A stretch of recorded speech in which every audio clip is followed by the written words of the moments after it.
Shalom, Haverim y Haverot, amigos y amigas. Shalom, Haverim y Haverot, amigos y amigas. Pues Hayom, en cierre de Shabbat, que ya estamos por terminar este Shabbat, ya está cayendo el sol. Vamos a tener un pequeño estudio acerca de la casa de Judá, y de la casa de Efraín. Hoy me voy a abocar nada más a la casa de Judá, si quieren llamarle dos tribus, o el reino del sur, para los que han estudiado un poquito más, o dos tribus y media, o sea, Benjamín y Judá, o al final de todo, el judaísmo del día de Hayom de hoy, ¿verdad? Entonces, necesitamos saber dónde surgió esta diferencia y cuándo empezó todo esto.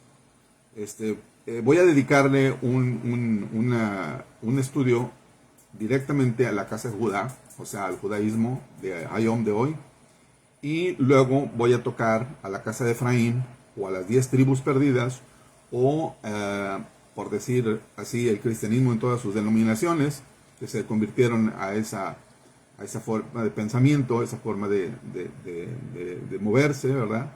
Y, o reino del norte también, antes sin dejar pasar cómo surgió esto, debemos de ir a la escritura, quien nos va a decir, para llegar a este pleno conocimiento de estas dos casas, o estos dos reinos, Judá y Efraín, es recomendable conocer los Ketuvim, los escritos, que vienen los Malachims en Reyes, y los pactos, los Berit, los pactos que se hicieron en ella, las ocupaciones, los destierros, los famosos destierros del pueblo de Israel, ¿sí?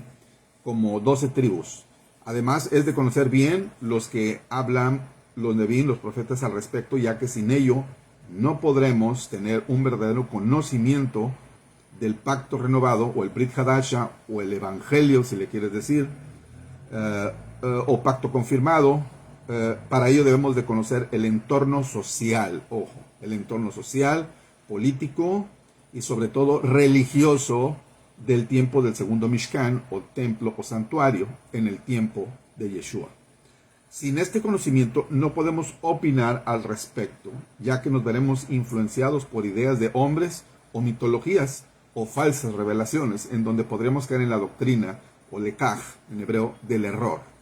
Así que mi recomendación es de que conozcas lo anteriormente mencionado, para que tengas una clara visión de lo que dicen la Kitvei Kodesh, las escrituras sagradas, cuando hablan al respecto. No quiero que este estudio lo tomes como un ataque a las creencias preconcebidas de alguien, sino una aclaración sobre lo que dice realmente el texto, sin sacar los textos o versos de contexto y quererlos aplicar en donde no corresponden. Lo primero es que hay que saber a quién se lo dijo, cuándo se lo dijo, para qué, en dónde, y si aplica a nosotros o no aplica para nosotros.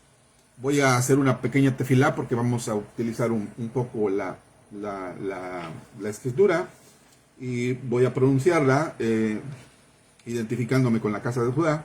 Baruch atah Adonai Eloheinu melech haolam, asher natan lanu Torah emet veyaveh olam natan betocheinu.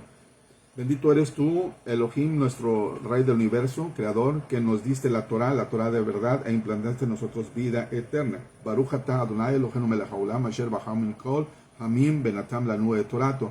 Bendito seas tú, oh eterno, nuestro Creador, Rey del universo, que nos elegiste entre todos los pueblos y nos diste tu Torah. Bendito seas, oh eterno, que nos concediste la Torah. Beshem Yeshua HaMashiach, y decimos en el nombre de Yeshua HaMashiach, amén, amén. Pues sin más preámbulo, empecemos. Bueno, todo inició con la muerte de Melech Shelomo, o el rey Salomón. Ahí inició todo, ahí inició.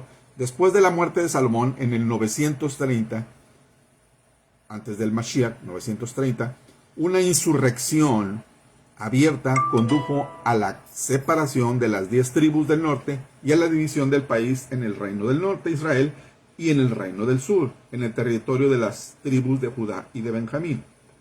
La lectura obligada, lo tienes que leer, obligada, este rompimiento viene en Primera de Reyes, Aleph Malachims, Primera de Reyes, Perek, capítulo 12, Y tiene un subtítulo, también te va a mandar a una referencia a Segunda de Crónicas 10, del 1 al 14, ¿verdad?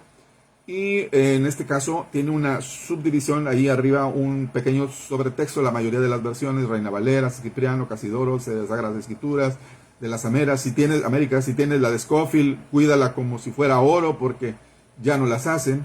Y tiene un subtítulo, dice, Israel se divide en dos reinos. 12, voy a leerlo. Roboam fue a Siquem, pues todo el pueblo de Israel había ido para allá para nombrarlo rey. La noticia llegó a Jeroboam mientras estaba en Mizraim, Egipto, donde se había quedado a vivir para escapar de Salomón. Entonces las tribus del norte de Israel mandaron llamar a Jeroboam. Cuando éste llegó, fueron a hablar con Roboam y dijeron, Roboam, tu padre fue muy duro con nosotros. Si tú nos tratas mejor, te serviremos. Roboam le contestó, váyanse y vénganse, y dentro de 3 días les contesto, o les contestaré. Así que la gente se fue. Entonces el rey Roboam, mucho ojo, le preguntó a sus consejeros qué debía de hacer. Estos consejeros también habían ayudado a su padre Shelomo. Estos eran ancianos de Israel, o sea, tenían el conocimiento. Y les preguntó, ¿qué debo de contestar a esta gente? Ellos le dijeron, si te pones al servicio del pueblo, del Am, y lo tratas bien, el pueblo te servirá para siempre. Pero Roboam, dice la escritura, no lo digo yo, dice la escritura, pero Roboam no les hizo caso. En vez de eso le pidió consejo a los muchachos con quien había crecido él, o sea, niños de élite, y que estaban a su servicio. Les dijo, esta gente quiere que yo la trate mejor que mi padre lo hizo. ¿Ustedes qué opinan? Y ellos le contestaron, diles que si tu padre fue duro con ellos, tú lo serás más. Si tu padre los trató mal, tú los tratarás peor. Si tu padre los azotaba con correas, tú lo harás con látigos con puntas de hierro. Después de 3 días, Jeroboam y los hombres de las tribus del norte, por no decir 10 tribus, fueron a ver a Roboam como él les había pedido. El rey les habló con dureza, no hizo caso a los consejeros, sino que a sus amigos, muchachos, y les dijo, mi padre fue duro con ustedes, pero yo lo seré más todavía. Mi padre los azotó con correas, pero yo lo haré con látigos y puntas de hierro. Así que el rey no hizo lo que el pueblo le pidió, ya que Yahweh así lo había planeado.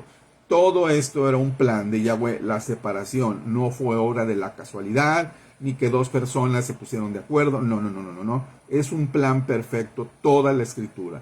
Para cumplir lo que había prometido a Jeroboam, hijo de Nabat. El profeta Ahías, Silo, le había dicho a Jeroboam que Yahweh le quitaría al hijo de Salomón, o Shelomo en hebreo, 10 tribus de su reino, y se las daría a él. Cuando todos vinieron que el rey no les había hecho caso, les dijeron, no tenemos, esto lo dijeron las 10 tribus, o el reino de Israel, o 10 tribus, ¿ok? O el reino del norte. Dijeron, no tenemos nada que ver con David, el hijo de Jesé. No queremos a su familia que reine sobre nosotros, volvamos a nuestras casas israelitas, que la familia de David reine sobre su propia tribu. Ojo con eso. Luego Roboam envió a Adoram el encargo del trabajo obligatorio, a hablar a todos los israelitas, pero ellos lo mataron a pedradas. De ahí vienen muchas cuestiones que Israel, que tú apedreas a todos los que vienen a ti y todas esas cuestiones, ¿verdad? Bueno, entonces el rey Roboam subió rápidamente a su carro y escapó de la ciudad de Jerusalén. Así fue como las tribus del norte se rebelaron y no quisieron a la familia de David que reinara sobre ellas, y así fue hasta el día de hoy que esto se escribió. 20. Cuando todas estas tribus se enteraron que Jeroboam había vuelto, lo mandaron llamar ante todo el pueblo y lo nombraron rey de todo Israel. O sea, había un rey en Jerusalén, el reino del sur, y había un rey en el reino del norte. Aquí se hizo la separación. Cuando Roboam llegó a Jerusalén, reunió a 180,000 soldados que eligió de todas las familias y Judá y de tribu de Benjamín para luchar contra las demás tribus y recuperar el poder de todo Israel. Pero Yahweh habló a Samaías, un hombre que amaba y respetaba a Yahweh, y le dijo, debes darle a Roboam a todos los de la tribu de Judá y ellos que son sus parientes. Vuelvan a sus casas, pues es una orden de Yahweh. O sea, no quiero guerra, no quiero que se peleen, son hermanos, no debe suceder esto. El verso 25 del capítulo que estamos leyendo tiene otro subtítulo arriba y dice, los 2 toros de oro. Los 2 toros de oro. A lo mejor no dice según la Biblia que tú tengas, ¿verdad? Dice, Jeroboam reconstruyó las ciudades de Siquem, que está en las montañas de Efraín, y vivió en ella. Después se fue allí y reconstruyó Penuel. Entonces Jeroboam pensó, si el pueblo se va a ofrecer sacrificios al templo de Yahweh que está en Jerusalén, va a encariñarse con Roboam, rey de Judá, y luego me matarán y lo nombrarán rey, entonces la familia de David volverá a reinar sobre nuestras 10 tribus. Jeroboam le preguntó a sus consejeros qué podía hacer, y después decidió hacer 2 toros. Ojo con esto, ahí empezó la cuestión idolátrica de las 10 tribus. 2 toros, decidió hacer 2 toros de oro. Entonces les dijo, pueblo israelitas, ustedes ya han ido bastante a Jerusalén, aquí tienen sus dioses, con D minúscula, que los sacaron de Egipto. Jeroboam puso 2 de los toros en la ciudad de Betel y otro en la ciudad de Dan. Estas 2 ciudades fueron las más idolátricas en Jerusalén, en el tiempo de Yeshua, en el tiempo antes de Yeshua. De ahí partieron, ¿verdad? Y el pueblo pecó contra Yahweh, pues fue la ciudad de Dan y adoró el toro. Quiero aclarar que la tribu de Dan no es mencionada en el libro de Apocalipsis como tribu tal, o sea, no existe ahí. Eso lo vamos a ver más adelante y vamos a darnos cuenta que el falso Mashiach debe de venir de la tribu de Dan. Lo vamos a comprobar con la escritura. Ténganme paciencia y serenidad. O sea, ¿qué estaba violando aquí? Jeroboam también edificó las colinas pequeños templos, ojo, y nombró a sus sacerdotes hombres que no pertenecían a la tribu de Leví ni al orden de Aarón. Además estableció una fiesta religiosa de 15 días del mes de Bul, parecida a la fiesta que se celebraba en Judá esa misma fecha. Y él mismo ofreció a Betel sacrificios a los toros de oro. Luego quemó incienso en el altar y nombró sacerdotes para los templos de los que había construido. Él estaba violando, ¿qué estaba violando él? Él estaba violando el mandamiento de Éxodo 34, 22 al 23, que decía, 3 veces al año me celebrarás Moed, fiesta, nadie se presentará ante mí con las manos vacías. Y también Éxodo 23 del 14 al 17, 3 veces al año se presentarán tus varones delante de Yahweh del Adón, sin las manos vacías. Ok, entonces esto es lo que sucedió. Bueno, vamos a conocer el entorno religioso, social, político, económico del segundo templo. Para poder entender las ideas del día de hoy, tanto como en la casa de Judá, judaísmo, y en la casa de Israel, cristianismo, debemos entender cuáles eran los ideales del templo, del segundo templo en el tiempo de Yeshua, sus actores, sus creencias y sus movimientos políticos y sociales. Bueno, quiero decirles, para darles la fecha exacta, cuando tú cometes este pecado de rebelión en contra del Eterno, el Eterno, pues como tienes libre albedrío, te deja hacer y te entrega, ¿verdad? Y bueno, pues el juicio vino sobre la casa, primero la casa de Israel, o las 10 tribus, primero vino las que se separaron, porque ellos hicieron templos y empezaron a adorar a dioses falsos, y dejaron las Moedim, las fiestas, dejaron de celebrar las fiestas, dejaron de celebrar el Shabbat, y empezaron a hacer sus propias ideologías. En el año 772, antes de Mashiach, 772, los asirios o asiropersias se llevaron al reino del norte o a las 10 tribus de Israel. Eso viene, si lo quieres comprobar, Oseas 9:3, Isaías 11, del 11 al 12, e Isaías 27, del 12 al 13. En el año 597, antes de Mashiach, bueno, pues Babilonia se lleva también al reino de Judá, el reino del sur, o 2 tribus y media. Eso viene en Segunda de Reyes 24, 8 al 16, Segunda de Reyes 25, 8 al 10, y Segunda de Reyes 24, del 1 al 7. Así que pasaron 175 años de diferencia en cuanto se llevaron primero al reino del norte y luego al reino del sur, y ahí sí se fueron completamente todos. Pero pues bueno, muy bien, vamos a ver el entorno, creencia religiosa, económica, social y política del segundo templo. Quiero aclarar que si no has leído nada de estos libros que yo voy a mencionar, créeme, tú no tienes derecho a opinar nada sobre el judaísmo. Necesitas leerlos primero para que tú puedas rebatir y puedas contestar con la Torah, con los Nevi'im, con los profetas y con los Ketuvim, con los escritos, para que tú tengas una base, porque tú puedes decir, no, pues sí, los judíos están mal, sí, pero ¿cómo? ¿Por qué? ¿Sabes algo sobre ellos? Tienes que interiorizarte en la cultura. Vamos a tomar primero a los Perushim o los fariseos. Es un grupo religioso característico o caracterizado por estricta observancia a la ley. Provenían del movimiento hasideo del siglo II, aunque tenían Kohenim, sacerdotes. Quiero aclarar, tenían Kohenim, sacerdotes en Jerusalén, pero después de la transmigración de Babilonia, ya los sacerdotes ya no fueron de la orden de Aarón. O sea, el sacerdocio de Aarón se había perdido. Entonces ellos tomaron el lugar que le correspondía a los sacerdotes. Este movimiento se separó en dos ramas, los fariseos y los esenios. Se hicieron dos ramas. El nombre fariseos de la forma griega es perushim o perushim, o sea, es el nombre que significa como santos, lo interpretan como santos, o los separados. La verdadera comunidad de Israel era gente religiosa y piadosa de cierta manera.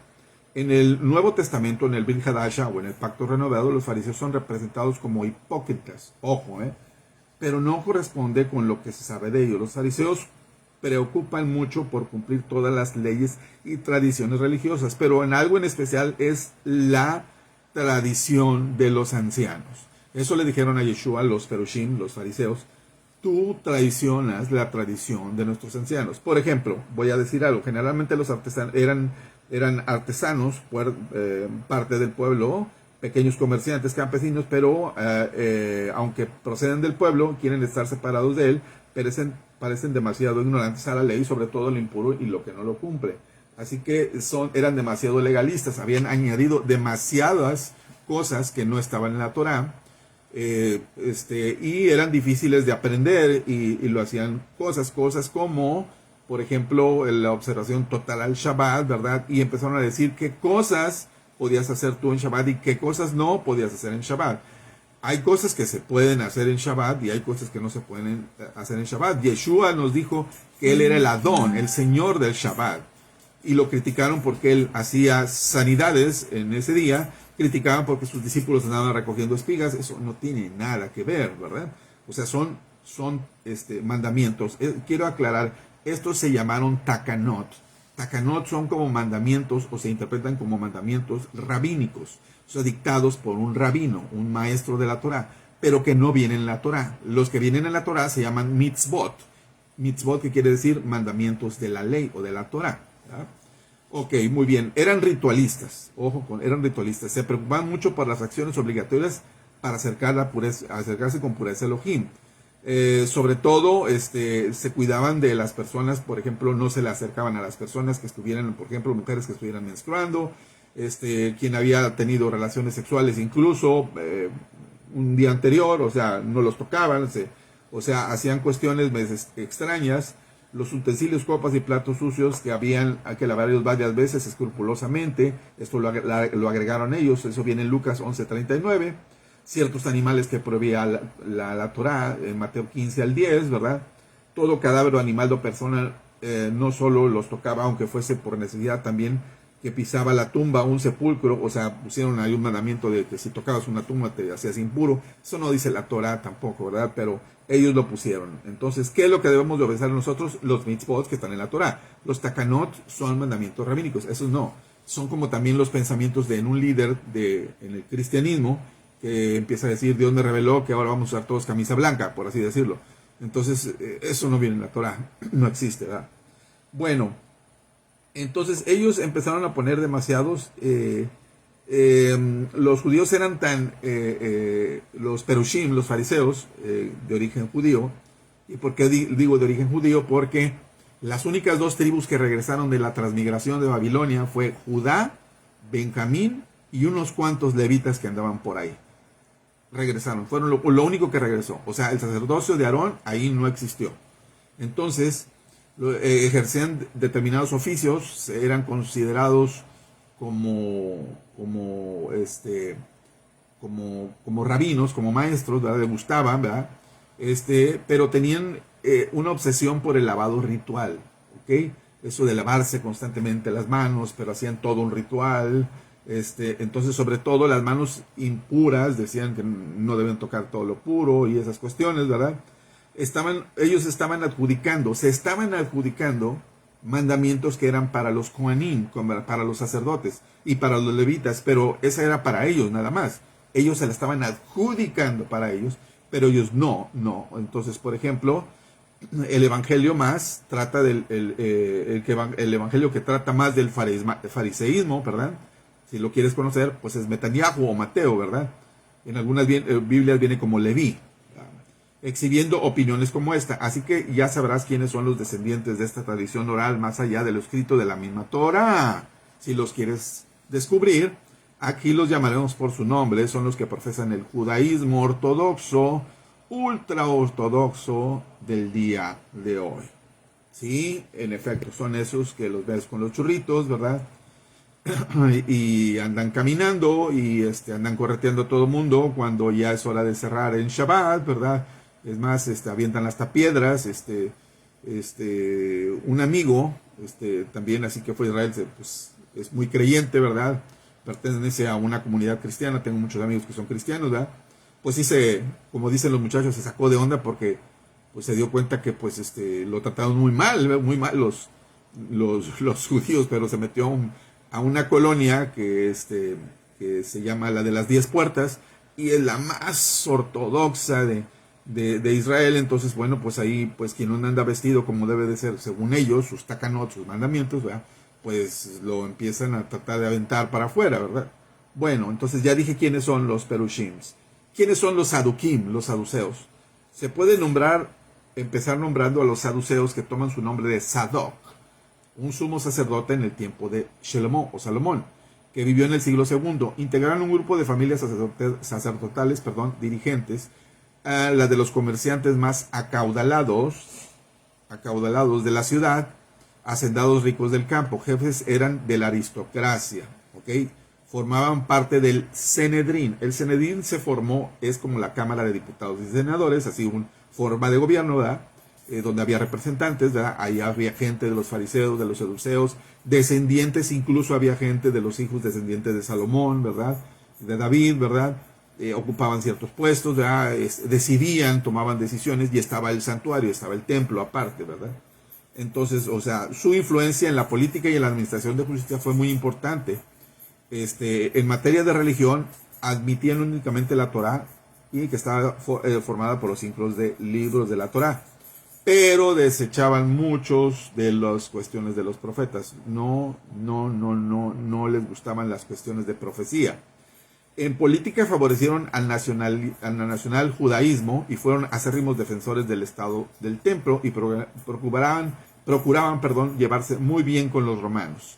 Se les acusaba de vivir del divorcio frecuentemente entre la fe y la vida. El lado de actitud religiosa conservadora mostraba una licenciosa relajación de costumbres, lujo, ojo, y aflicciones paganas, siguiendo el ejemplo de los romanos, dueños del mundo en ese entonces. El divorcio era frecuente entre ellos, utilizaban el matrimonio entre miembros de la misma familia, ojo, de la misma familia, para conservar la riqueza, el poder. La poligamia, que en la práctica solo era accesible para los ricos por lo costoso que resultaba. Ojo con la información que te voy a dar. Caifás, el sumo sacerdote, en el tiempo de Yeshua, era saduceo. Los saduceos tenían un pequeño problema también. No creían en la resurrección. No creían que iba a haber una resurrección. Por lo que hablan los profetas, no lo creían. Entonces, ya te imaginarás de qué tamaño era Caifás. Los Hechos de los Apóstoles designan a los saduceos como partidarios del sumo sacerdote en Hechos 5:17, Mateo 16, verso pequeño 12. Si quieres comprobar que Caifás era sumo sacerdote y era saduceo, puedes leer Juan 11:49, 18, 13 y 14. Bueno, entonces Mateo contiene pasajes donde Yeshua advierte que los saduceos escucha que se guarden del fomento de los fariseos y de los saduceos. Yeshua eso lo dijo. Son hedonistas, eran hedonistas, y son, porque todavía existe esta condición política, social y económica de este grupo, y lo vamos a reconocer ahorita quiénes son. O sea, son hedonistas, quiere decir, les interesa sobre todo acumular riqueza y disfrutaban de la vida terrena nada más. Ellos decían que hay que vivir porque moriremos, y hay que disfrutar porque moriremos, y hay que hacerse ricos aquí porque nuestra riqueza está aquí, ¿verdad? Eso lo puedes encontrar en Lucas capítulo 12 del 15 al 21. Te voy a dar un ejemplo para decirte que los saduceos todavía existen. Lo que pasa es que si no conoces bien y no lees bien, no los vas a poder identificar, pero sí los voy a decir por su nombre. Total, ¿verdad? ¿Qué puede pasar? Un ejemplo de los saduceos, que nada más se dedican a acumular riquezas y que provienen de familia judía. Por ejemplo, voy a dar un ejemplo, hoy sería uno de ellos Mar Jacob, ojo con el segundo nombre, Mar Jacob, porque nunca lo usa, Mar Jacob Zuckerberg, sí, dueño de donde estamos, y de Meta, que ahora se me llama Meta, ¿verdad? Y Larry Page y Sergey Brin, que son los dueños de Google. Esos serían, por ejemplo, de gente que le encanta acumular riquezas. Otro grupo del tiempo de Yeshua, del entorno, serían los ancianos. Eran llamados Jajamín en el hebreo. Llamados también como senadores del pueblo. Los encontramos con frecuencia en el Nuevo Testamento o en el Brit Hadasha o en el Pacto Renovado. En Mateo 21, 23, 26, del 3 al 47, normalmente unidos bajo única expresión, los sumos sacerdotes y los ancianos, Lucas 22, 52. Normalmente estaban siempre correlacionados. La palabra anciano no se refiere a una persona de más edad avanzada, sino que eran personas que sabían e interpretaban algunas cuestiones de la Torah o de la ley, ¿sí? Ellos se dedicaban a cobrar cuestiones de los impuestos y pues de hecho los llamaron publicanos, el mismo pueblo también les era molesto porque les cobraban por medio de ellos a los romanos. Están muy interesados en defender el orden establecido, pues él se basa en la conservación y en la mejor posición del dinero, otra vez del dinero, e intereses. Si los romanos sospechasen que alguno de ellos se oponía a su poder, perdían sus privilegios, corrían el peligro de ser desterrados y después sufrían la confiscación de sus bienes. Son observantes de cuestiones de religión, se atienden estrictamente a la letra y la escritura, tienen por jefes a los hombres de la religión, o sea, a los rabinos o a los sacerdotes, a la nobleza sacerdotal. Además son muy fieles a la observancia de la religiosa en cuestión de las moadim, de las fiestas. O sea, son observantes de las fiestas y de todo, ¿verdad? Pero inmediatamente se acaba la fiesta y todo, en ese momento dejan de ser lo que son y se dedican a acumular riquezas y se les olvida. Y ya nada más, ahora es la fiesta de Rosh Hashanah, hay que juntarnos y se juntan, ¿verdad? No pueden ser sacerdotes, ni siquiera pueden comprar el sacerdocio, como todos los que tienen poder del dinero, ídolo de muerte para defender su orden, un orden injusto, porque les favorece a ellos, hasta llegan hasta matar por cuestión de esto, hasta la sangre. Mateo 26, 3 al 5 y 59, 27, 1 y 2, Marcos 14, 43. No todos los ancianos eran iguales en su forma de proceder.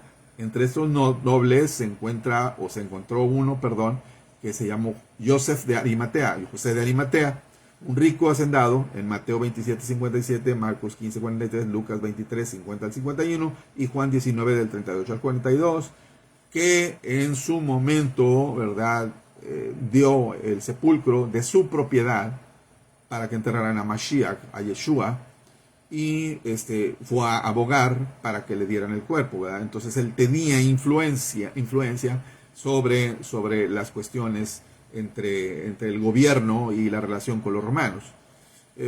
Un ejemplo de un anciano o de una persona con estas características podría ser la familia Rockefeller, por así decirlo, ¿verdad?, para que tú los vayas identificando, porque ellos no se han ido, ellos existen hasta el día de hoy. Voy a tocar otro grupo, los escribas. Bueno, los escribas en hebreo sofrim,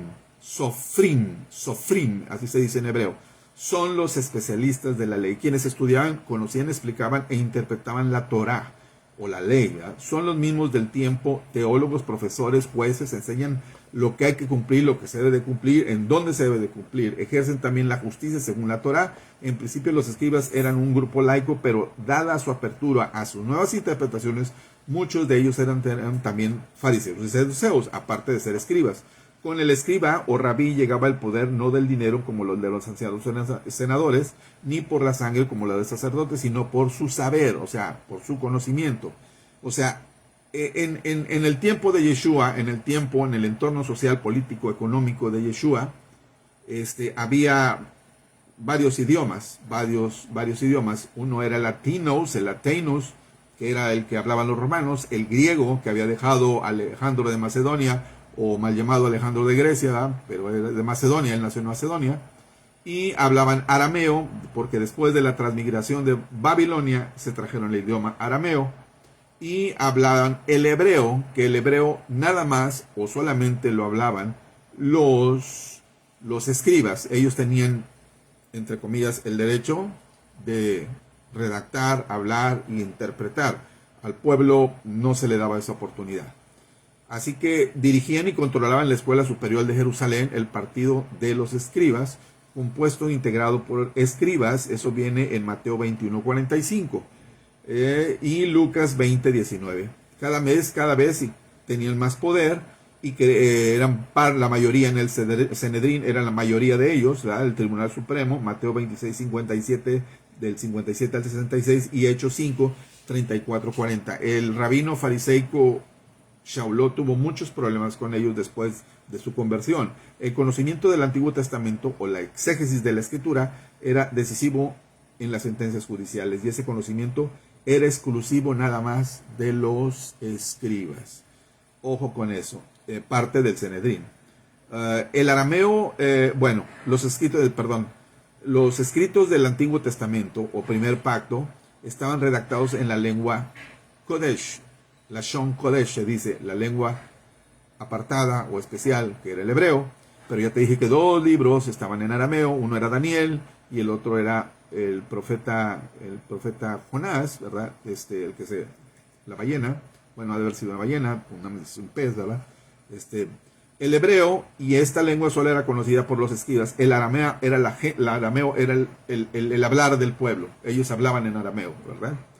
Aún en el siglo I, los jefes de escribas lucharon para que el Antiguo Testamento no se divulgara el arameo. Quiero aclarar que el libro de Daniel, ya te dije, y el de Jonás están en arameo, lengua del Imperio Babilónico. Algunas de las sentencias, como los azotes, ojo con eso, y la lapidación, fueron traídas de Babilonia, que al día de hoy el Islam lo sigue haciendo en la cuestión de las mujeres. Se van a dar cuenta cuando toquemos al Islam.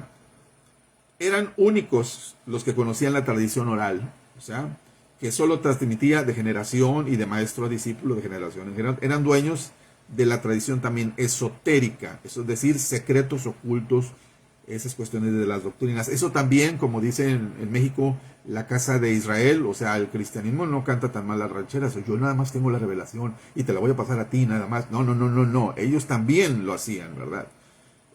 Fórmulas mágicas, cuestiones religiosas, todo esto se daba un presagio ante el pueblo, ya que el pueblo era ignorante. Se aprovechaban de esa circunstancia. Pues uno de este tipo de maestros o de escribas, pues Joseph Caro, ¿verdad? Podría ser uno de ellos, ¿verdad? Y lo demás, ¿verdad? En este caso voy a tocar otro grupo que serían los celotes. Los celotes. Estos eran considerados, se traducen o se interpretan como los llenos de celo. El deseo de cumplir la Torá, sobre todo el primer mandato, solo Yahweh reina sobre Israel, y por eso estaban dispuestos a sacrificar su propia vida. O sea, eran los que armaban las revueltas y las cuestiones en contra de los romanos. Los celotes eran fariseos militares, ojo. Se puede decir que representaban al área más radical de los fariseos. Eran observantes estrictos de la ley y de la tradición oral más religiosa. Eran fanáticos en su afán de la instauración del reino de Elohim en Israel.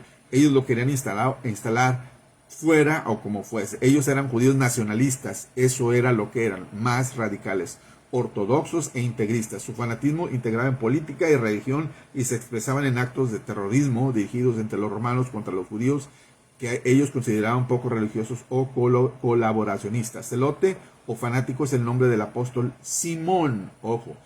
Los celotes de hoy en día sería pues parte del ejército israelí o de su inteligencia. Entonces ya los vas descubriendo, te das cuenta que los fariseos no se han ido, que los saduceos no se han ido, que los escribas no se han ido. Ahora dijimos de los celotes, pues tampoco se han ido. Entonces ellos también se consideraban a sí mismos, ojo, se consideraban a sí mismos como el instrumento de la venganza de Yahweh. Eso es lo que ellos se consideraban. Entonces, así que quisieron ellos hacer justicia por su propia mano. Para los celotes, pagar el impuesto a los romanos era caer o incurrir en un pecado de idolatría. Como ellos, la llegada del reino despedía la acción de la revolución violenta. Rodaban, sobre todo, los ricos secuestraban a personajes importantes. Si era preciso, llegaban a su asesinato. La primera víctima de los celotes de los sicarios, o estos sicarios, llamados así por el pequeño puñal de Sica, de Sica, de ahí viene la palabra sicario, que utilizaban fue el sumo sacerdote Jonatán, hijo de Anás. Para los años 30 los zelotes no formaban un grupo organizado, solo eran grupos clandestinos con intereses sociales precisos. Voy a tocar otro grupo, le voy a dar velocidad, ténganme paciencia, ¿verdad? Espero no te estarte aburriendo, pero necesitas conocer todo ese entorno social, político, económico del segundo templo para poder entender qué es el judaísmo, por qué ellos no creyeron en Yeshua, y con eso vamos a cerrar, ¿verdad? Y nos dimos cuenta cuando leímos la primera vez, Segunda Reyes, que todo era un plan de Yahweh, es un plan especial de Yahweh. Ahora voy a tocar a los Kohanim, los sacerdotes. Israel en el tiempo de Yeshua era una auténtica teocracia, y una teocracia son los sacerdotes quienes en primer término constituyen el grupo menos poderoso. Los sacerdotes habían organizado a los judíos después del destierro de Babilonia, del 500, que ya te dije, 538 antes del Mashiach, y los habían dirigido en los asuntos espirituales y materiales. En tiempos de Yeshua continuaban en posesión del poder político y social. El sacerdocio no era por vocación a Yahweh, sino hereditario. Según la Torá, solo podían ser sacerdotes los descendientes de Aarón y de su hermano, que era su hermano de Moshe. Eso viene en Éxodo 28:1, Números 17, 16 al 26, Lucas 1:5 y Hebreos 9:4. Así que ellos estaban violando, esta gente que se hacía llamar sacerdote, estaba violando la Torá. ¿Por qué? Puesto que ellos no eran descendientes de los hijos de Aarón. Entonces era un grupo cerrado, estrechamente unido, y pues a los 20 años de edad el hijo sacerdote es presentado en el templo, donde tiene que demostrar la legitimidad de su nacimiento, después de comprobar que no tiene defecto físico. O sea, sí observaron algunos mandamientos, ¿verdad? Como el que dice, cuando escojas a uno de entre tus hermanos que va a ser de los hijos de Aarón y que va a ser sumo sacerdote, no deberá tener defecto en ojo, en mano, en brazo, no deberá tener un defecto físico, etc. ¿Por qué? Porque era una imagen de Yeshua, del sumo sacerdote, el Kohen Hagadol, el sumo sacerdote que iba a venir en el futuro. Bueno, muy bien. Los sacerdotes no estaban encargados de la enseñanza de la Torá. Error grave. Esto era propio de los escribas. Los escribas habían atribuido esa actividad nada más. Mateo 7, 29. Estaban organizados en 24 grupos y cada grupo aseguraba el servicio del templo durante una semana. Los turnos de la semana se sacaban a la suerte. Ojo. Lucas 1 del 5 al 9. Por la cantidad de culto que existía en el templo y para atenderlo se necesitaba 300 sacerdotes ayudados por 400 levitas. Estos últimos eran descendientes de la tribu de Leví. Eso sí, eran levitas de la tribu de Leví. Deuteronomio 33 del 8 al 11 y Lucas 10, 32. Eran una especie de bajo clero, o sea, si lo quieres interpretar de esa manera. Los sacerdotes más importantes que llegaban a ser una aristocracia eran el sumo sacerdote, Kohen Gadol, jefe de todos los judíos de la mal llamada después por los romanos Palestina, del extranjero, responsables principales del templo, administrar el oficio, el Senedrín, los consejos. Era el único mortal que entraba al Kadosh Kadoshim, al lugar santísimo, traducido hacia el español, donde estaba el arca, una vez al año, ¿verdad? A partir del año 37 antes de Mashiach, Herodes I y luego procurador gobernantes romanos tenían el derecho de nombrar, de nombrar y de poner a los sumos sacerdotes. Desde entonces el cargo no era hereditario ni vitalicio, o sea, era una cuestión política. Le agradaba al gobierno, al imperio que estaba subyugando a Israel en ese momento, era Roma. Decían, no nos gusta para sumo sacerdote, y lo cambiaban. ¿Por qué? Porque obedecía a sus intereses. Así que ahí se van a dar cuenta qué es lo que estaba pasando. Casa de Judá, Reino del Sur, 2 tribus y media, es lo que estamos viendo. A continuación voy a tocar, ahora sí, algo de la literatura, de la casa de Judá o del Reino del Sur, o de las 2 y media tribus, o de la casa de Roboam, o si lo quieres llamar el judaísmo de hoy. Si no has leído ninguno de estos libros, déjame decirte que no vas a poder opinar nunca acerca de la cuestión del judaísmo. No lo vas a entender. Así que yo te recomiendo que los leas primero y saques tu propia conclusión. Pero yo te recomiendo que hagas mucha tefilá, mucha oración, para que no vayas a caer en el judaísmo, porque grandes personas que yo he conocido, la línea entre el judaísmo y la cuestión de creencias es muy delgada y se puede romper. Bueno, voy a tomar primero el Talmud de Jerusalén. El Talmud de Jerusalén es una compilación de debates rabínicos sobre la elaboración de la Mishnah en el idioma arameo occidental que se celebraron en la tierra de Israel en el mismo periodo del Talmud de Babilonia. Fue redactado rápido, deprisa, por presión de las circunstancias históricas. Los tratados del Talmud del orden de Niskin muestran las diferencias significativas en la forma de estilo de comparación con otros tratados, lo que sugiere que son el resultado de una composición antigua de 50 años del resto del Talmud. El Talmud de Babilonia, el objetivo del Talmud fue desarrollo de la tradición oral judía. ¿Quieres saber por qué tienen tantas tradiciones y esas cuestiones? Tienes que leer el Talmud. El Talmud de Jerusalén y el Talmud de Babilonia, uno fue, el Talmud de Babilonia fue hecho por Rabino Hanina, y el Talmud de Jerusalén fue por Rabino Oshiaya.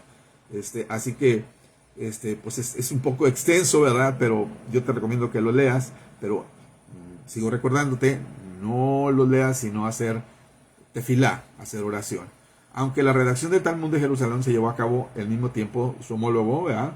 Su estudio es mucho más difícil de acuerdo a las autoridades romanas porque lo andaban prohibiendo.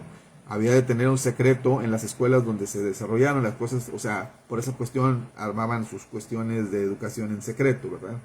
Con el regreso de los judíos, o el sionismo nacionalismo, que es el que está ahorita, a la tierra de Israel en la Edad Moderna, el Talmud de Jerusalén ha adquirido una mayor relevancia, popularidad rabínica, talmúdica entre todos los estudiosos. Entonces, ¿quieres saber qué se enseña en Jerusalén el día de hoy? El Talmud. Entonces, eso es lo que te vas a dar cuenta. La halajá en hebreo, que significa, es el colectivo o el grupo de reglas judías religiosas extraídas de la Torah oral, o sea, es un libro extraído de ahí.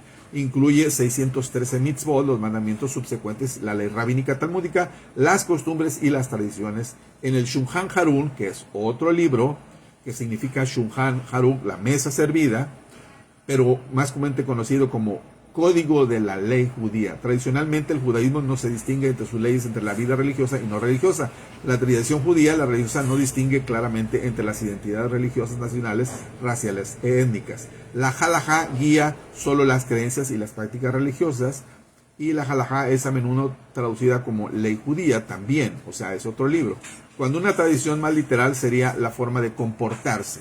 Entonces, cada vez que oigas que dicen esto es por la halajá, es la forma de comportarse. Entonces tú te vas a dar cuenta que la mayoría de ellos se comportan casi todos iguales. Es la forma de conducirse también. Bueno, la forma de caminar es otra de las traducciones o interpretaciones para decir halajá, la forma de caminar. La palabra deriva de la raíz comportarse bien o caminar. Históricamente en la diáspora judía, la halajá ha servido de muchas comunidades judías como la vía legal obligatoria, tanto civil como religiosa, dado que no hay diferencia en el judaísmo rabínico. Desde la Ilustración o la emancipación judía y la Escalá, muchos han llegado a ver a la halajá como menos vinculante a la vida cotidiana, dado que depende de la interpretación rabínica. Te la tiene que interpretar un rabino, ¿sí? Te la tiene que interpretar un rabino. Bajo la ley israelí contemporánea, sin embargo, algunas áreas de la ley que concierne a la familia y al estatus personal están bajo las autoridades de las cortes rabínicas. Por lo tanto, son tratadas de acuerdo a la halajá. Algunas diferencias entre las mismas halajá son encontradas entre los judíos askenazís, que luego los vamos a tocar a ellos detenidamente, los mizrajíes, que también son de otro movimiento judío, los sefardíes, los que vienen de España y de Portugal, y los yemenín, los que vienen de Yemen o de esa nación, ¿verdad? Que históricamente han vivido comunidades aisladas como Etiopía, reflejando la diversidad histórica y geográfica diferentes de las comunidades judías. La halajá consta originalmente del contenido legal del Talmud. Entonces la halajá son las cuestiones legales, o sea, de repente nosotros, por ejemplo, un hermano nos pide prestado dinero, no sabemos si le prestamos o no le prestamos, pero es que la Biblia dice que le debemos de prestar porque es hermano, porque o sea, tenemos unas concepciones o preconcebido esas cuestiones, y te vas a dar cuenta que algunas cuestiones sí están totalmente correctas en lo que están haciendo. Son interpretaciones de las cuestiones de los mandamientos, a quién le debes de prestar, a quién no le debes de prestar, dice, a tu prójimo, pero ¿quién es su prójimo de acuerdo al mandamiento? Nosotros pensamos, no, pues es al ser el vecino, no, tu más próximo es tu familiar, o sea, es persona que viene de ti, ¿verdad? O sea, si él necesita, pues hay que darle, ¿verdad? Y siempre y cuando tú estés en las condiciones de darle, ¿verdad? Y no le prestarás, dice la Torah, con usura, o sea, con interés, sino que a su tiempo él te lo devolverá.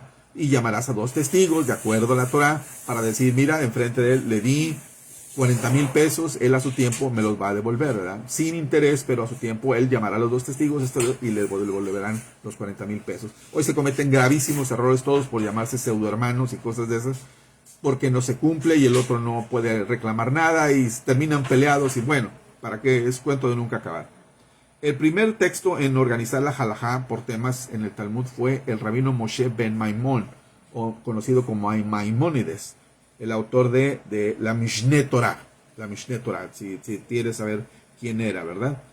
El rabino Yosef Karo, el Safed Israel, o sea, él escribió en el siglo XVI el comentario sobre Arbat Turim, o llamado Beit Yosef, tomado en punto de partida de este libro. Es un código legal llamado, mejor conocido como ya te dije, Shulchan Aruch, que significa la mesa servida. Este libro incluye asimismo todas las ediciones modernas de los comentarios de Rabbi Moshe Isres de Cracovia, Polonia, que reflejan las costumbres de las prácticas askenazíes. Askenazíes quiere decir judíos europeos. Judíos europeos. Ahora aquí le puse como nota explicación de los talits. Miren, ahorita no me puse el talit, ¿verdad? O sea, no me lo quiero poner, puse en los primeros videos, porque en todos los sitios mesiánicos, entre comillas, ¿verdad?, se ponen el talit y salen hablando, oh, shalom, shalom, alejem a todos. Bueno, no. Si me lo pongo, unos van a creer que si soy musulmán o cosas de esas, ¿verdad?, hasta que yo explique exactamente lo del talit. Bueno, nada más para los que quieran saber y para distinguir quién es quién en Israel, ¿verdad? Miren, se ponen un manto que nada más se usa para las oraciones. Para las oraciones. Cuando vas a hacer oración o cuando estás en la sinagoga en el inicio de Shabbat, o cuando van a cerrar Shabbat, o cuando hay una boda en especial, ¿verdad? Se utiliza, ¿verdad? Tiene un color azul en algunos. El mío es color azul. ¿Por qué? Porque soy descendiente de sefardí. Sefardí quiere decir españoles, ¿verdad? Y los que tienen una franja negra en su talit, en su manto de oración, son askenazíes o judíos europeos. Ellos hablan un subidioma llamado Yiddish. Yiddish, que es una mezcla entre alemán y hebreo. Ok, muy bien. Entonces, muy bien, y hablé de los talit. Hay unos que incluso tienen unas incrustaciones de plata, otros llegan a ponerle de oro, ¿verdad? Bueno, pues los más ancianos, mucho más ancianos, ¿verdad? Bueno, porque los consideran los grandes maestros y le tienen mucho respeto a la cuestión del paso del tiempo. Es la experiencia, es algo que no podemos alcanzar, no podemos desechar la experiencia. Con base al Shulchan Aruch se han escrito otros códigos legales como Shaddai Adam, Kitzur Shulchan Aruch y la Mishnah Berurah. Así que muy bien. Ahora, para entender estas cuestiones, ¿verdad? La Mishnah, este es otro libro. Mishnah quiere decir estudio o repetición. Es una colección escrita de tradiciones orales judías conocidas de la Torah. Repetición, y te vas a dar cuenta que hay una constante repetición de todo. Según la cuestión de la Mishnah, la mayor parte de la Mishnah está escrita en hebreo, mientras que algunas partes están en arameo. Entonces tienes que conocer un poquito de hebreo y un poquito de arameo.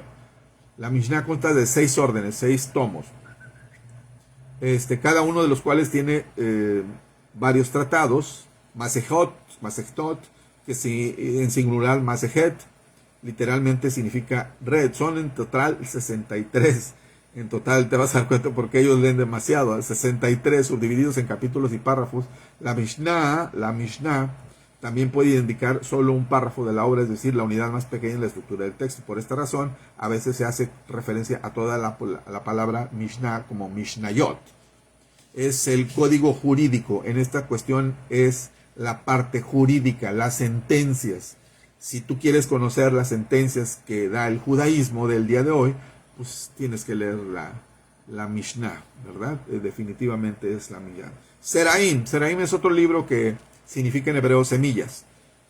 Preceptos relacionados en el trabajo de la tierra. Tiene que ver todo con la plantación, el recoger los frutos, cuándo se debe de sembrar, cuándo se debe de quitar el fruto, cuándo es el año Shemitah, el año de la tierra, que no deben de recoger nada, solo para los extranjeros que vayan caminando, para el huérfano, la viuda, etcétera.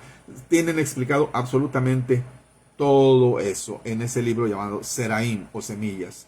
Entonces, es explicado teóricamente que los rabinos sintieron que los otros mandamientos tenían una mayor prioridad que los mandamientos agrícolas, que trataban mayormente de las restricciones sobre la comida producida en la tierra de Israel. La pregunta obligada y lo que dice la Torá, ¿no es suficiente?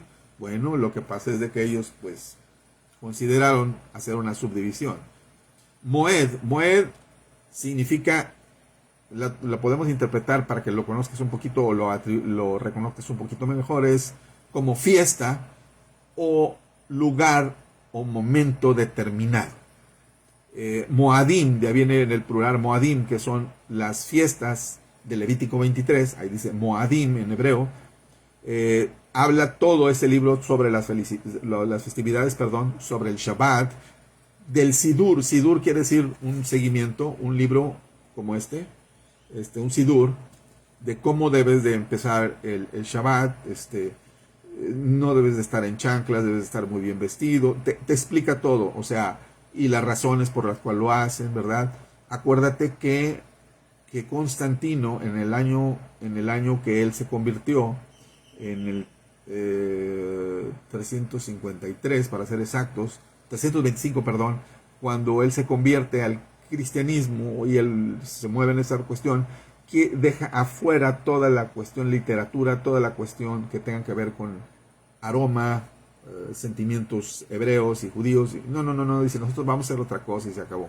Entonces, pues toda esta información de muchos creyentes quieren saber cómo se celebra el Shabbat, no tienen la menor idea, y unos en su desesperación, pues prenden 2 velas, otros no, otros sitios mesiánicos dicen no, nada más prende una, otros dicen que 3, otros dicen que no, que prenden la minorá completa, ¿verdad?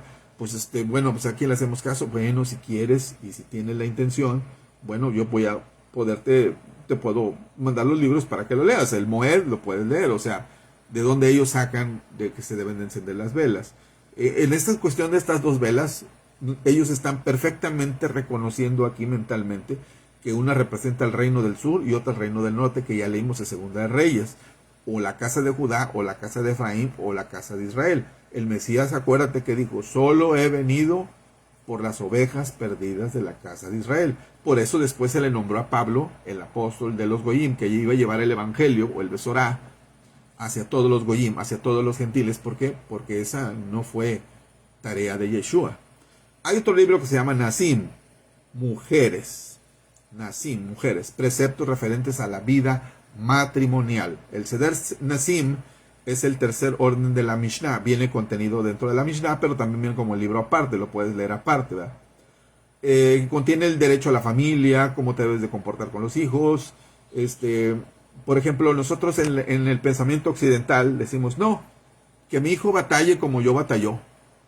Y pues el Eterno, como está oyendo hoy, te está oyendo, no es sordo, no es ciego.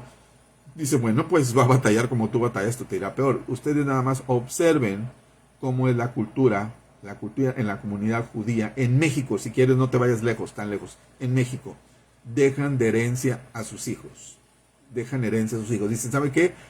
Pues yo tengo un negocio y yo se lo voy a traspasar a mi hijo para cuando yo no esté, ¿verdad? Entonces todo lo piensan de esa manera, ¿sí? Piensan en sus futuras generaciones. Dicen, ellos, ¿por qué? Porque te vas a dar cuenta que en Nasim viene un proverbio traducido, dice que el buen administrador dejará como herederos a sus hijos, a sus benei.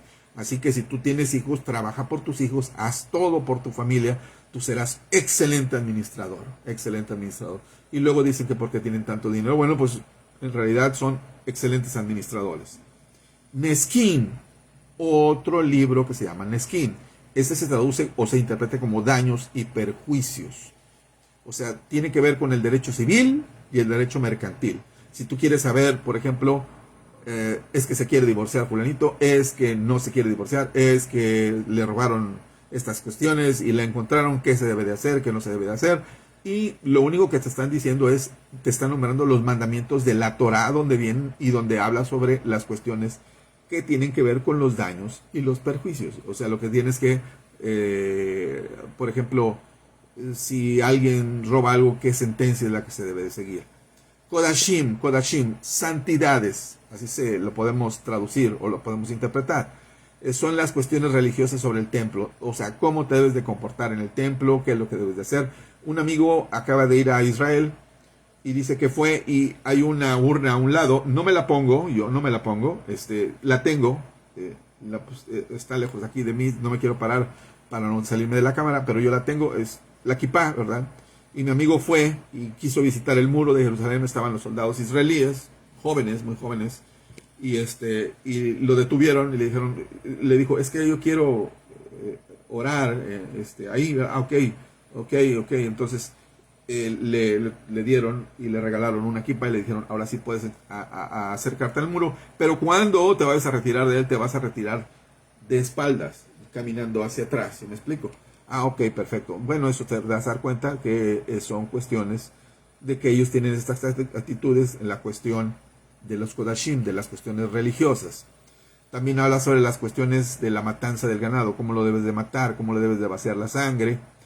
Aquí, rumbo cerca de donde yo estoy, yendo a la preciosa ciudad de Valles, que me gusta mucho, mi esposa es de Ciudad Valles, en la carretera hay una empacadora de carne y está un rancho gigantesco con muchísimas vacas.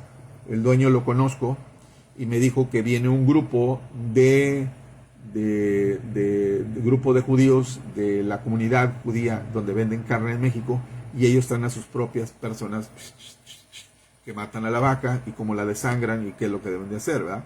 Esa información nosotros la perdimos porque Constantino empezó a perseguir, aparte de eso, a todo lo que fuera judío. Entonces ellos trataron de hacer, se cerraron, se fueron cerrando, ¿verdad? Más como un círculo más cerrado en sociedad y cultura. Entonces no pudimos tener el acceso hasta estos últimos yomim, estos últimos días, que el profeta Daniel dijo, esto se aclarará en los últimos días. Torot o purificación tiene que ver con la cuestión del ritual del cuerpo, la purificación del baño, que lo tradujeron luego como cuestión de bautismo, que tiene que ver con la palabra migvé o purificación. Entonces la mujer que menstrua se tiene que bañar, etcétera, no te presentarás. Acuérdate que cuando los israelitas en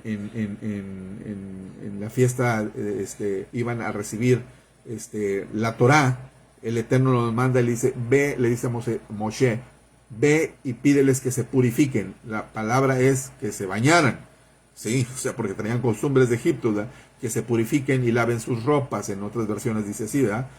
Porque se van a presentar delante de 3 días después, yo me presentaré delante de ustedes. Entonces deberían de estar bien, y aparte de ello, deben de estar alegres. Mitzvah gedol aleo besimcha be'atani. O sea, en hebreo significa gran mandamiento es estar siempre alegres en estos momentos de la festividad. No va a estar en una festividad tú así. No, pues aquí estamos en la festividad. No. En la festividad, si tú no estás alegre, no puedes encontrar. Otra de las cosas que dice en las festividades se consume el vino. Sí, el vino de uva, no el jugo Jumex, el vino de uva. Dice, y se alegrará tu corazón. Tú vas a ver que dice así, dice en tu Biblia. La palabra no dice así en hebreo. La palabra dice, y tomarás vino y se alegrará tu corazón. Es por eso que el sacerdote en el movimiento católico, ya lo toqué, el movimiento católico, ya lo mencioné, ni modo, ¿verdad? El que sí toma vino es el sacerdote en la misa temprano, a mediodía, en la tarde y en la noche, ¿verdad? Pues no es así de tanto, ¿verdad? Pero dice, hasta que se alegre tu corazón. En ese momento dejas de consumir el vino. Entonces, muy bien.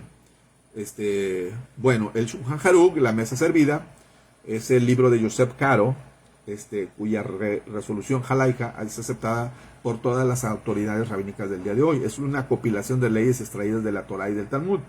Así que te vas a dar cuenta, ¿verdad?, que tiene los siguientes títulos, el Shulchan Aruch, y lo citan mucho y lo van a citar mucho las cuestiones o las personas que tú tengas como amigos judíos. Tiene un capítulo, la obra está estructurada en 4 libros, el Shulchan Aruch, en 4 libros. Por ejemplo, con uno de los libros es Oram Haim, que quiere decir el ciclo de la vida, oraciones y festividades. O sea, te vas a dar cuenta que es una repetición, y son conceptos que ya vienen en la Torá, pero ellos los están explicando, lo están como interpretando, ¿verdad? Otro dice, yo lloré de A, que es kashirut, o sea, lo que se puede comer, cómo se debe de comer, luto y entre otros. O sea, la cuestión de que se muere alguien, cómo se comportan, qué es lo que deben de hacer, por qué lo deben de hacer, ¿verdad?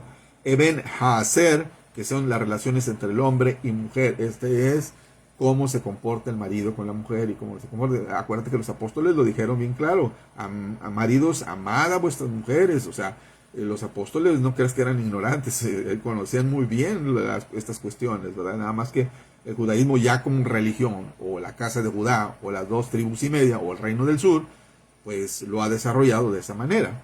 Y el último libro es Yosem Mishpat, que es derecho público, penal y privado. Son las cuestiones legales, el Shulchan Aruch. Voy a tocar este tema, este siguiente libro, ¿verdad? Pero aquí es donde yo sí te digo que tengas cuidado, mucho más cuidado de lo que te dije, ¿verdad? La Cábala en hebreo, tradición o recepción, que es lo que significa, es una disciplina y una escuela de pensamiento esotérico relacionado con los esenios y el judaísmo hasídico. Un cabalista tradicional en el judaísmo rabínico, el denominado Makmal, utiliza varios métodos para analizar los sentidos, los recónditos de la Torah, el texto sagrado de los judíos, al que los creyentes denominan como Pentateuco, ¿sí? Ok, Cábala o Kabbalah. Tiene adaptaciones esotéricas que indican que forma parte del cristianismo o de la nueva cuestión de pensamiento. Se refiere a una serie de enseñanzas que intentan explicar la relación entre el creador y el hombre. Ellos a esta cuestión le llaman Ein Sof, que significa infinito. Ellos creen en la cuestión, en este libro de la Cábala, lo estoy resumiendo todo, como las 10 sefirot del Sefer Hayam, del árbol de la vida, son partes esenciales de Adán Kadmon, o sea, del primer Adán y las emanaciones del Creador. Las sefirot representan la potencia activa y creativa del hombre divino. Y vas a decir tú, eso no viene en la Torah. Pues definitivamente no viene en la Torah.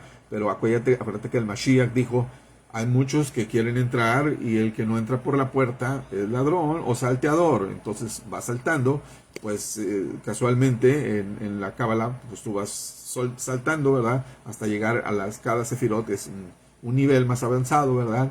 Pero tiene que ver con la cuestión esotérica y no te lo recomiendo, ¿verdad? Bueno, la Cábala en la antigua literatura hebrea era el cuerpo total de la doctrina recibida, y las 22 letras del alefato hebreo estaban relacionadas con las cartas del tarot. Cuidado con eso, ¿ok? Entonces, la Cábala se desarrolló dentro de la esfera de las tradiciones judías y frecuentemente utilizaban fuentes clásicas del judaísmo para explicar y demostrar sus enseñanzas. El libro Tomer Débora, la primera Débora del siglo XVI, Sefed, Imperio Otomano, es una obra del rabino Moisés Cordovero. Este libro tiene la cuestión mística de la Cábala y la intenta explicar paso a paso.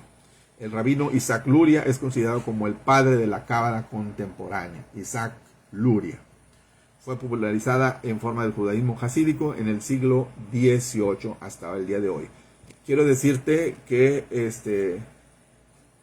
ellos utilizan ciertas palabras, como ya te dice, como Ein Sof, que significa el infinito, la cuestión de las sefirot, que son las esferas, y la Keter, de la cuestión de la corona. La corona.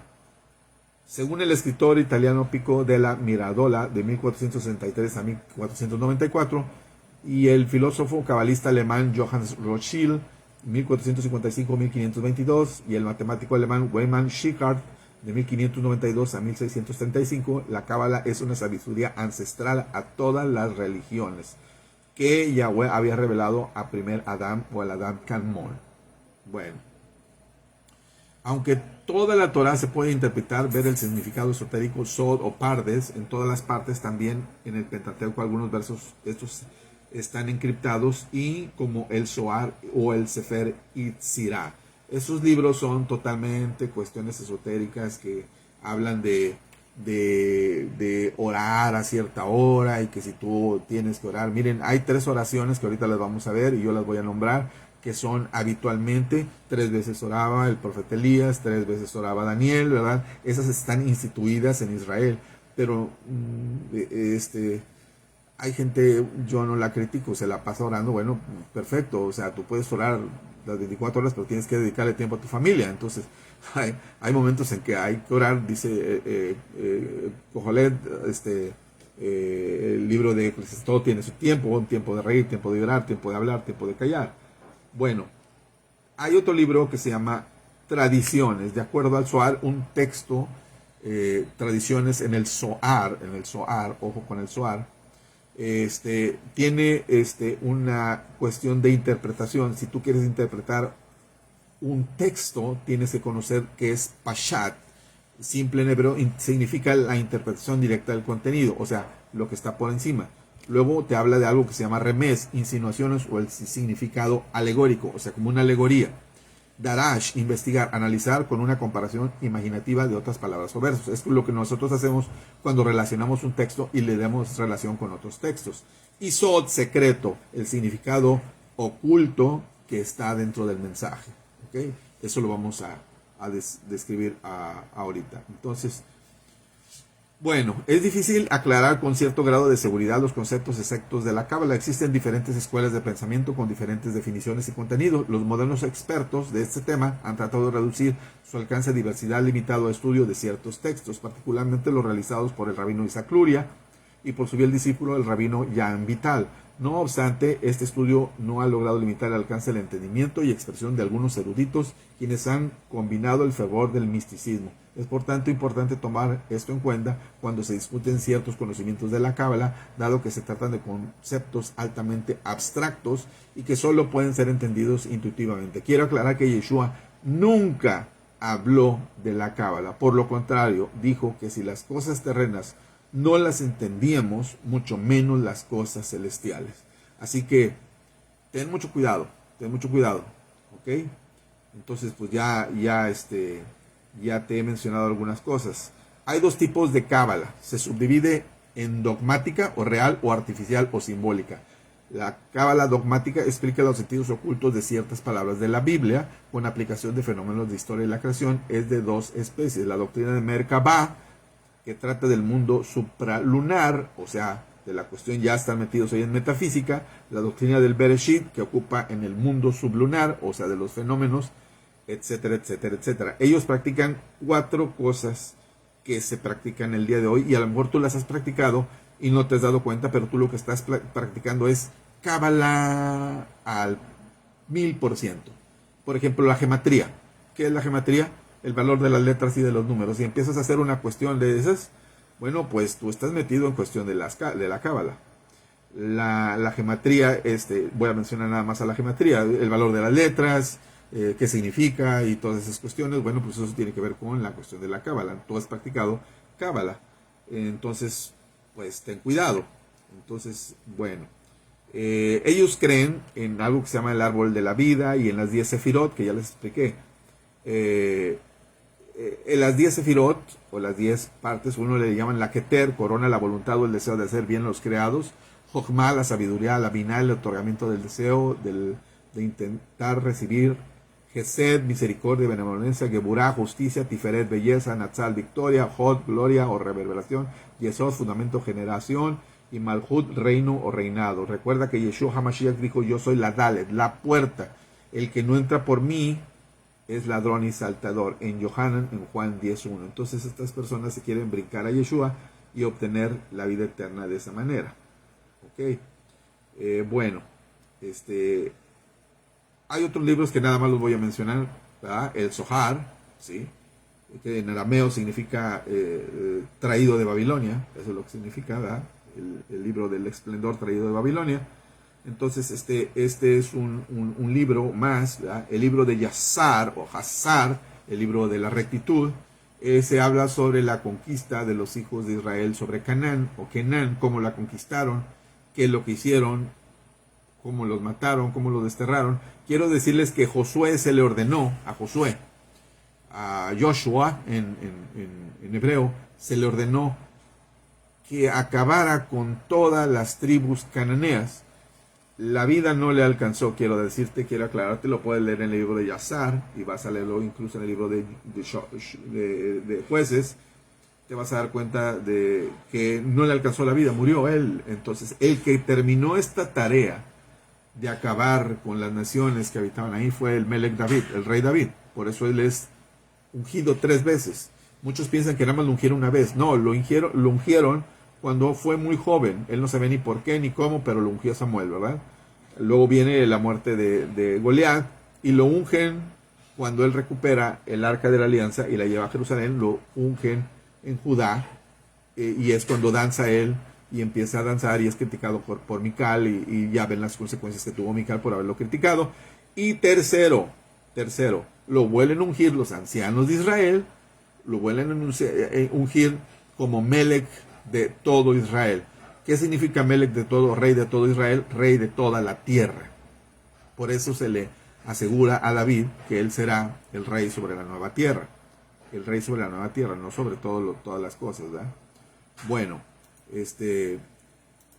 quiero decirles que hay otro libro como el libro de Hanoch o Enoch, también lo leen.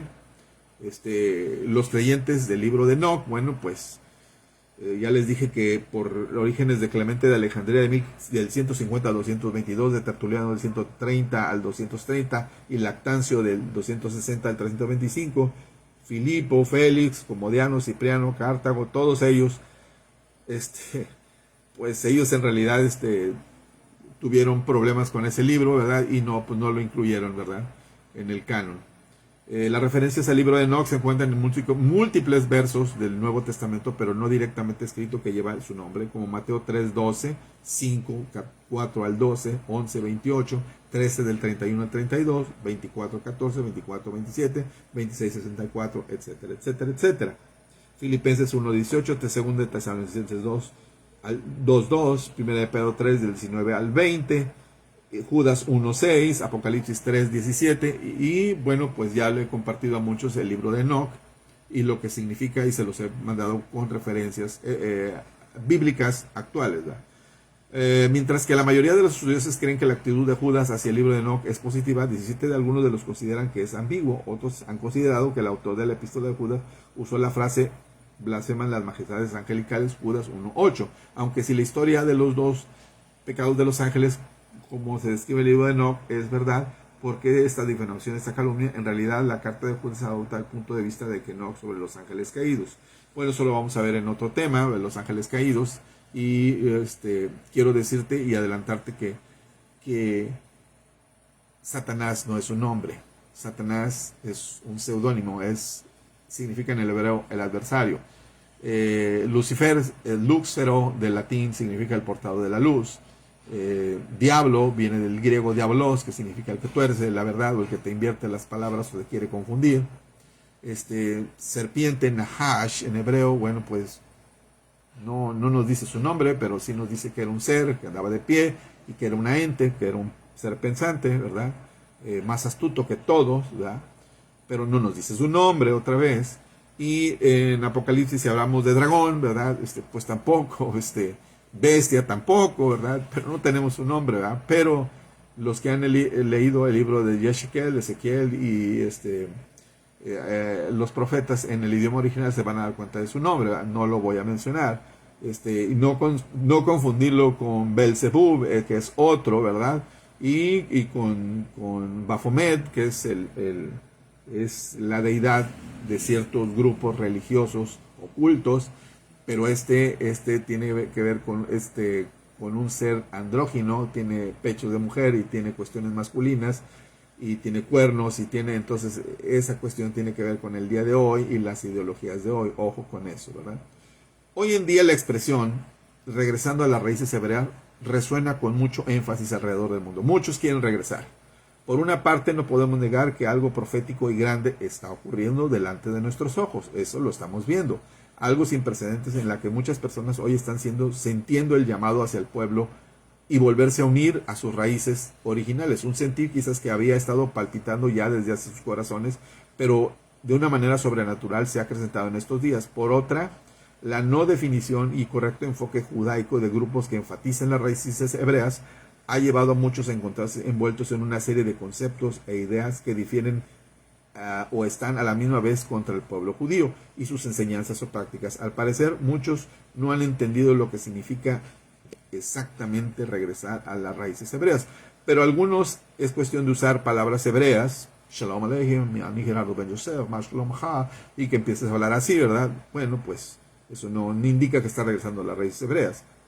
Bueno, están llevándolos aún más a apartarse del propósito esencial a lo que se refiere a la expresión retornando a las raíces hebreas. Muchos no han entendido que esta expresión involucra a una vuelta plena, que des un giro, una vuelta plena total y completa, tanto en doctrina como en práctica, tanto en lenguaje como en conducta, tanto en culto como tradiciones.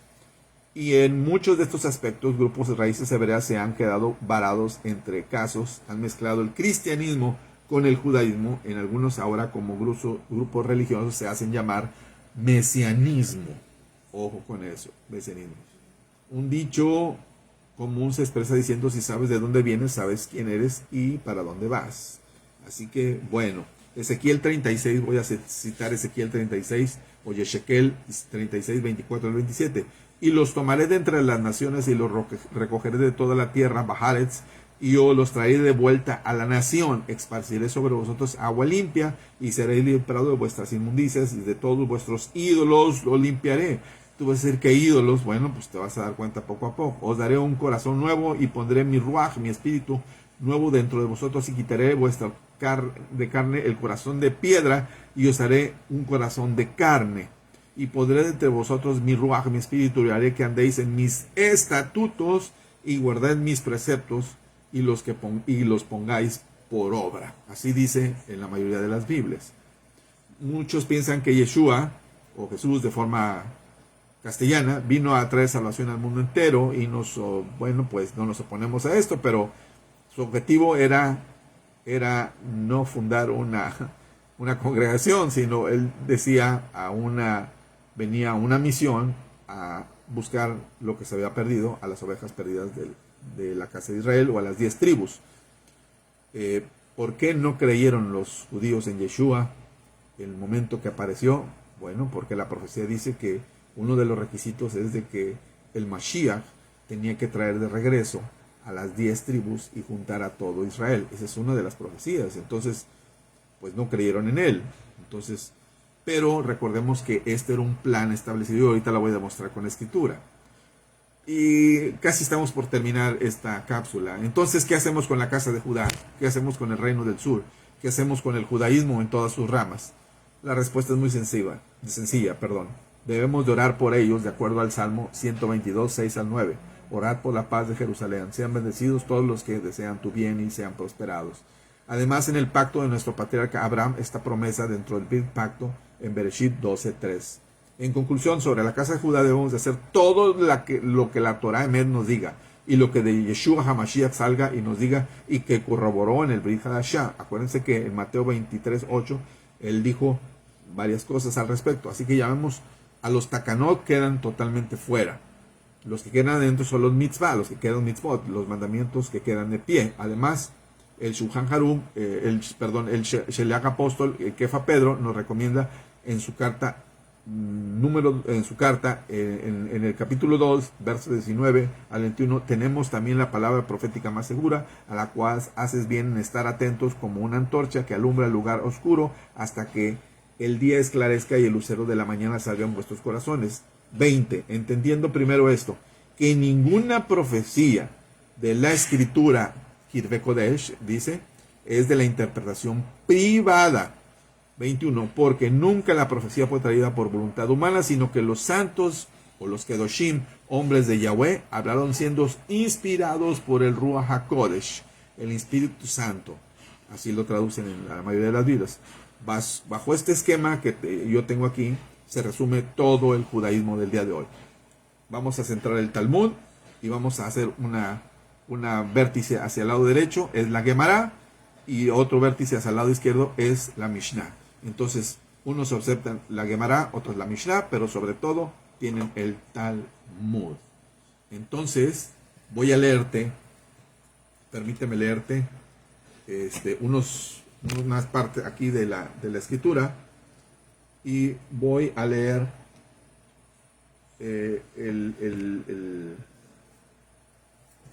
la parábola del hijo pródigo. El hijo pródigo, eso está en Gilel Lucas, capítulo 15. Voy a leerlo a partir del 11. Dice: también dijo un hombre, tenía 2 hijos. El menor de ellos dijo a su padre: Padre, dame la parte de los bienes que me corresponde. Y le respondió: los bienes. No muchos días después, juntándolo todo el hijo menor, la casa de Israel, ojo, la casa de Israel, se fue lejos a una provincia apartada y ahí desperdició sus bienes viviendo perdidamente. Cuando todo lo hubo malgastado, vio una gran hambre en aquella provincia y comenzó a faltarle. Tribulación, Sará. 15. Y fue y se arrimó a uno de los ciudadanos de aquella tierra, y cual envió a su hacienda para que apacentase cerdos. Y deseaban llenar sus vientres, o sea, comida no kosher. 16. Deseaba llenar su vientre de las algarrobas que comían los cerdos, pero nadie le daba. Reacción antisemita, o sea, en contra de los que profesan esta cuestión. 17. Y volviendo en sí dijo: ¿cuántos jornaleros en la casa de mi padre tienen abundancia de pan, y yo aquí perezco de hambre? Este es Aliyah, o sea, quieren regresar. 18. Me levantaré, iré a mi padre, nuestra Abba Yahweh, y le diré: Padre, he pecado contra el cielo y contra ti, yo no soy digno de ser llamado tu hijo, hazme como uno de tus jornaleros. Esto es Aliyah, esto es regreso. Y la Aliyah no es un regreso de que nos vamos ahorita, vendemos todas nuestras propiedades y nos trasladamos a Israel. No, esa no es la Aliyah que el Eterno está pidiendo. La Aliyah es que regreses tú a esto que se llama la Torah, a esto que se llaman los mitzvot, al calendario hebreo, que regreses a todo eso, 20. Y levantándose vino a su padre, y cuando aún estaba lejos vio a su padre, y fue movido a misericordia, y corrió y se echó sobre su cuello y le besó, y le dijo: Padre, he pecado contra el cielo y contra ti. Si tú ves en español, la palabra padre viene con mayúscula, y ya no soy digno de ser llamado tu hijo. Pero el padre dijo a sus siervos: sacad el mejor vestido y vestirle, y ponerle un anillo en su mano y calzado en sus pies. Estas son la ketuná, las bodas del cordero. Ojo con eso. Y traed el becerro gordo y matadlo y comadlo, y hacemos fiesta, porque mi hijo muerto era, esto es resurrección, y ha resucitado, se ha perdido y ha sido hallado. Y comenzaron a regocijarse. 25, muy importante. Y su hijo mayor estaba en el campo, y cuando vino llegó cerca de la casa y oyó música y danzas. Todo era alegría. ¿Okay? Y llamando a uno de sus criados le preguntó qué era aquello. Y él le dijo: tu hermano ha venido y tu padre ha hecho matar el becerro gordo por haberle recibido bueno y sano. Judá se puso celoso, Judá el hermano mayor. Entonces se enojó y no quería entrar. Salió por tanto el padre y le rogaba que entrase. Mas él respondiendo dijo al padre: he aquí tantos años te sirvo, no habiendo desobedecido jamás, y nunca más no me has dado ningún cabrito para engrosarme con mis amigos. Pero cuando vino tu hijo, que había así consumido sus bienes con rameras quiere decir falsas doctrinas, no mujeres, has hecho matar para él el becerro gordo. El 31, él entonces le dijo: hijo, tú siempre estás conmigo, todas mis cosas son tuyas, mas era necesario hacer fiesta y regocijarnos, porque entre tus hermanos era muerto y ha resucitado, se había perdido y ha sido hallado. Tremendo. Voy a terminar con esta lectura de Romanos, Perec, capítulo 11. Dice sobre la mayoría de tus Biblias, algunas, no sé, la que estés leyendo, América, la nueva versión internacional, lo que tengas ahí, ¿verdad? Te vas a dar cuenta que dice, el capítulo 11 tiene un subtítulo arriba y dice: el remanente de Israel. Fíjense bien, no es cuestión cabalística, no es cuestión de gematría, no es cuestión de misticismo, pero es el capítulo 11 y es el verso 11. Digo pues, han tropezado los de Israel para que cayesen, o sea, hace una pregunta el apóstol, y se responde el mismo: en ninguna manera, pero por su transgresión, o sea, por su falla esa que tuvieron de haber no aceptado Mashiach Yeshua, pero por su transgresión vino la salvación a los Goyim. a los gentiles, entre los cuales están esparcidos las 10 naciones, las 10 tribus o la casa de Israel, pero lee bien esto último, para provocarlos a celos. ¿Cómo vas a provocar tú a celos a la casa de Judá? Con tu teoría de la prosperidad, con tu teoría de la declaración positiva, deshaciendo maldiciones generacionales, con borracheras en el espíritu, con la risa incansable, con todo lo que tu pie tocare, eso será tuyo. Bueno, eso se lo dijeron a Yoshua, ¿verdad? A Josué, ¿verdad? Pero a nosotros no es para nosotros, por eso les dije, hay que saber a quién se lo dijo, para cuándo se lo dijo y en dónde se lo dijo, ¿verdad? Pero no, yo creo que a ellos no los provocas a celo. ¿Cuándo los vas a provocar a celos? Te voy a decir cuándo. Cuando tú digas Avinu Sheba Shamaim Yid Kadesh Shemcha Tabu Malkuteja Leasar Retzoneja Beharetz Kasher Nasim Nasamim. Padre nuestro que estás en los cielos, santificado tu nombre, venga tu reino, sea hecha tu voluntad en el Shamaim, así como en la tierra. Ten lanu hayom lechem hukeinu, danos hoy el pan cotidiano. En ese momento ellos van a decir, ¡ey! Un momento, eso tú no lo puedes repetir. ¿Por qué? Porque eso es mío. Se va a poner celoso. Nosotros no los hemos despertado a celos, ni con la borrachera en el espíritu, ni con esas cosas. No es que estamos siendo muy prosperados y cosas. Mira, déjame decirte que no podemos competir, en ese sentido no podemos competir con ellos. Ni intelectualmente, ya ves del tamaño que es México. Israel es del tamaño del estado de Tamaulipas. Israel tiene 11 premios Nobel. México tiene 3 premios Nobel. Tampoco intelectual podemos competir. Entonces, todo esto que he hablado, todo esto que te he dicho, no es para que tomes represalias en contra de Israel. Te lo está diciendo Shauló, el rabino fariseico llamado Shauló, apóstol para los goyim, para los gentiles, porque instrumento útil me es Acuérdate, cuando Shauló está hablando, ¿por qué aprender hebreo antiguo o el hebreo que está escrito en la escritura? Porque acuérdate cuando Shauló iba con una misión específica a Damasco, ¿verdad? Llevaba una misión por parte de los sacerdotes que no eran sacerdotes, ya te dije, ya te diste cuenta que eran otra cosa, pero ellos se hacían llamar sacerdotes, ¿verdad? Y llevaba una encomienda, una luz lo cegó, él cayó del caballo, y él relata, literalmente en Hechos, tú vas a leerlo ahí, y me habló una voz hablando en idioma hebreo. Si ya te dije que se hablaba latín, se hablaba griego, se hablaba arameo, se hablaba hebreo, bueno, pues le habló en hebreo. Inmediatamente Shauló reaccionó y dijo, ¿quién eres, Adón? Soy Yeshua, el que tú persigues, ¿verdad? Entonces, así que, pues, tú debes de hacer como creyente, la palabra es creyente, ¿verdad? Como creyente es obedecer todos los mitzvot que vienen en la Torah, que son de calidad moral, ¿verdad? Y desechar todo mandamiento de hombres. Por ejemplo, un mandamiento de hombres, hermanos, hermanas, amigos y amigos, Haberim y Haberots, Ajots. Aquí todos usamos corbata porque Dios ha dicho que todos usemos corbata. No, déjame decirte que esos son mandamientos de hombre. Bueno, espero que esto te haya dado una perspectiva de lo que es el judaísmo y la casa de Judá. Y resumo también diciéndote que si tú no has leído alguno de estos libros y no has leído a profundidad, pues va a ser muy difícil que tú puedas poder un debate o opinar acerca de ello, ¿verdad?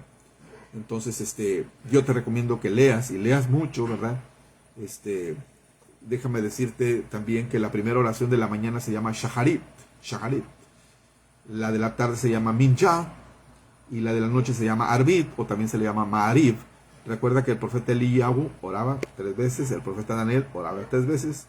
Lo hacía los discípulos y cuando iban al templo a la hora de la oración. Cuando veas eso, casi por lo general era la hora de la tarde, como a las 6 de la tarde. Así que esta palabra Minja también se le dieron al nombre de conjunto de 10 gentes, o sea, para orar 10 gentes estaban presentes. Yeshua lo reduce todavía más y dice, donde estén 2 o 3 congregados, Minja, en mi nombre, ahí estaré yo. O sea, reduce el número de personas, ¿verdad? Entonces, espero que ahora tomamos la casa de Judá, las 2,5 tribus, el reino del sur, o el judaísmo de hoy.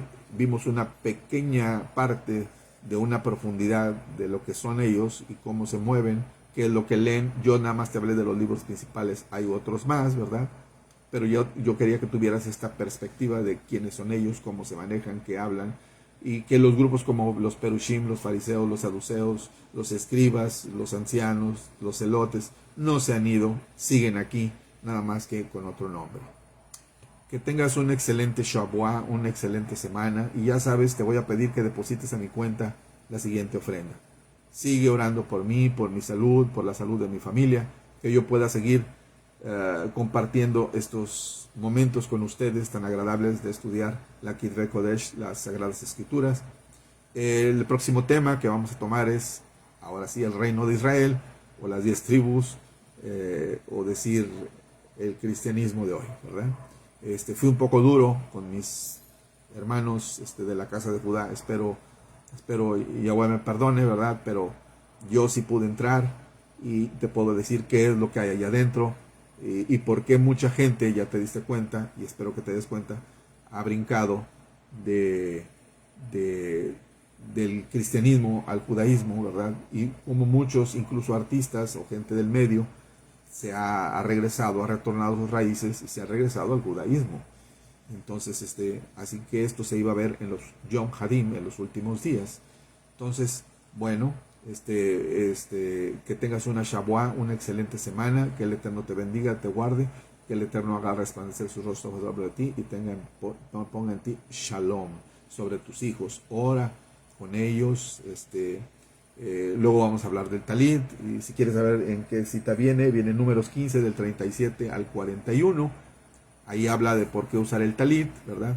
Eso era lo que Pablo les daba a los que no podían, porque él estaba encadenado, a veces estaba en una casa, no crean que estaba en un hotel descansando para ir al siguiente congreso, no, él estaba encarcelado y a veces decía, es que quieren que vayas tú para que los sanes, porque cuando oras tú ellos sanan. No, miren, ¿saben qué?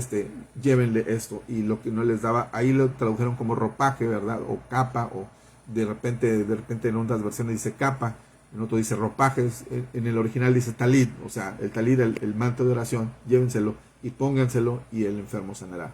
Bueno, eso es a lo que se refiere en el uso del talit. Bueno, que tengan una Shavuot excelente, nos vemos la próxima semana, si el Eterno lo permite, que estén muy bien. Ámense, guarden, consérvense en Kadoshim, en Kedushá, en santidad, y nos vemos pronto. En el nombre de Yeshua HaMashiach, amén, amén.